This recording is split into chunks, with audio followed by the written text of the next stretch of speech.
Welcome to the Achieve Nothing podcast. I am your host, Sherri Davidoff, and this is Madison Iler, LMG's Chief Information Security Officer.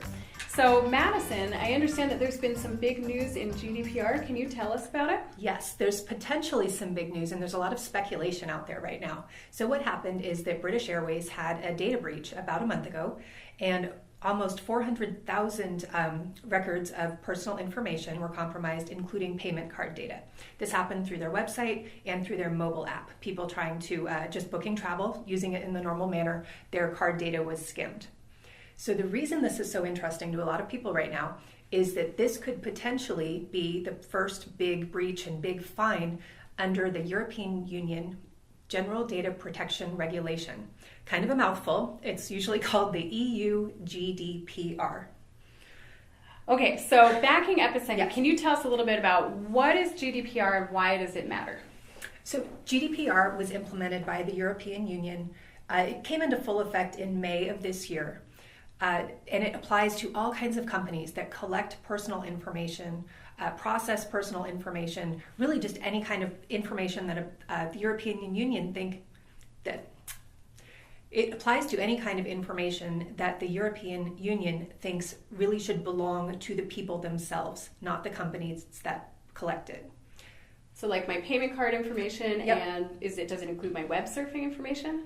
Yes, it can include your web surfing history. It can include definitely things like birth date and social security number, driver's license number, just really anything that should be yours to decide who to disclose it to and who should be able to use your data and for what purposes they should be able to use it. I'm guessing there's a lot of different perspectives on this. Oh, yes.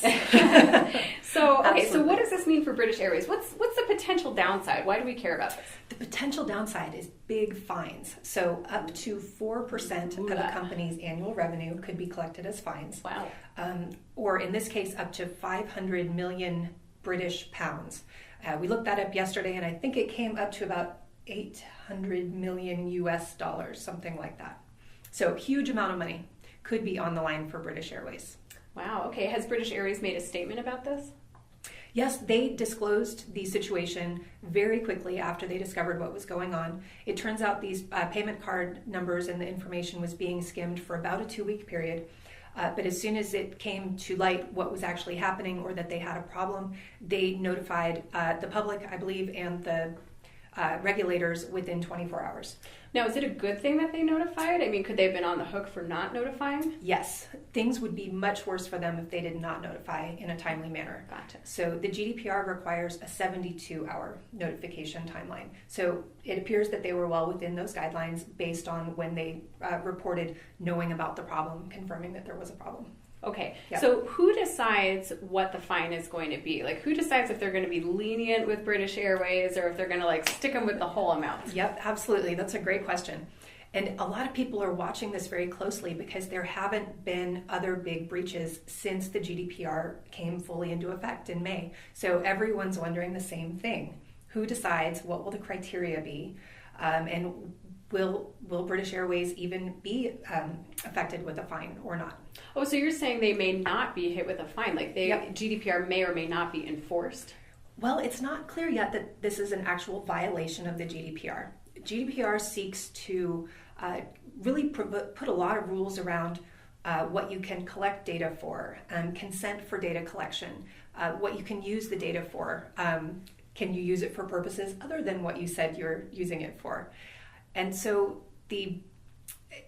at this point, it doesn't appear that British Airways has violated any of those things. Their problem is that someone attacked them and stole the data. GDPR does require that you protect the data, absolutely. But it doesn't really the intent isn't to punish a company for having a data breach. Because as we both know, a lot of companies with very appropriate security protections do experience these breaches. So it's not just about let's punish them. That would almost be like, a bank gets robbed. Let's fine the bank. Can the hacker get punished? Does that make sense? With GDPR fines? No, that would be a very good scenario. Yeah, right? Yeah. Do you think that British Airways would be an appropriate company to fine?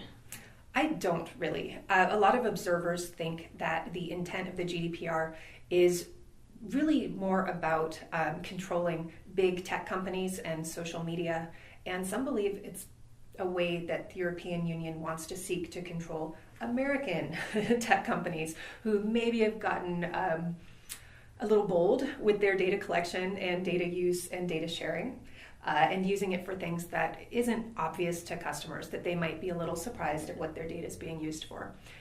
Very likely to be the situation with British Airways or with any other airline, honestly. They're really just doing the transactions. They're using information for marketing purposes, but nothing that would really surprise your average flyer. We think. Yes, yes. Okay, so I mean, it sounds like this may or may not be a violation of GDPR to begin with. So what does this mean? What do you expect is going to happen going forward?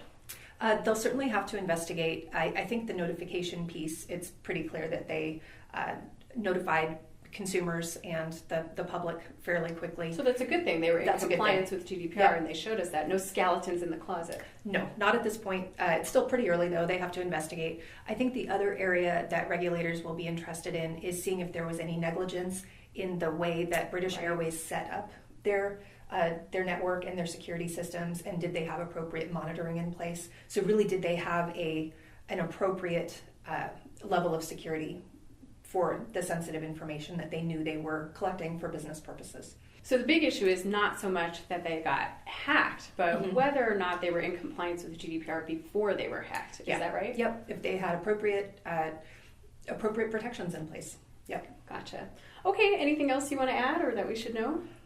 I think this is just an interesting one to watch. Everyone's really been waiting to see what the first GDPR violation will be, and to see whether the regulators will seek to make an example of a company to kind of set the tone for their expectations and for their willingness to enforce the GDPR with big fines. So great. Well, thanks so much for taking the time to update us today, and we will keep our eyes peeled. Madison Iler. Great. Thank you.